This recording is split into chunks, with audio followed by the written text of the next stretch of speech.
नमस्कार, तुम्ही पाहत आहात आपला आवाज। नाशिक पदवीधर निवडणुकीत तांबे पिता पुत्रांनी काँग्रेसला धोका दिल्याचे चित्र आहे। यावरून अशोक चव्हाण यांनी चिंता व्यक्त केली आहे। काँग्रेस प्रदेशाध्यक्षांनीही नाशिकमधील घटनेबाबत गांभीर्य व्यक्त केलं।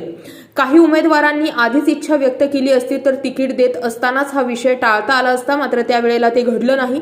विधान परिषदेतही मतं फोडाफोडीचं काम भाजपनंच केलं आहे। माणसं फोडून मतं घ्यायचा हा प्रयोग मागच्या विधान परिषद निवडणुकीत स्पष्ट झाला। नाशिकमध्येही तोच प्रयोग केला गेला, त्यामुळे आता नाशिकचा निर्णय घेताना विचारपूर्वक घ्यावा असाच प्रयत्न आहे, असंही अशोक चव्हाण यांनी म्हटलंय।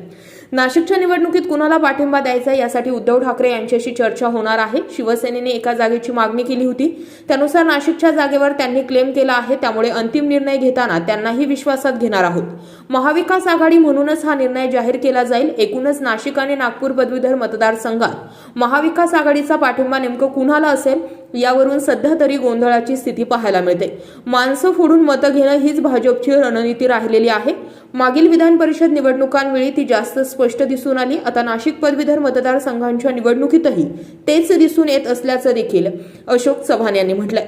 या संदर्भात अधिकचे अपडेट जाणून घेण्यासाठी पाहत रहा आपला आवाज।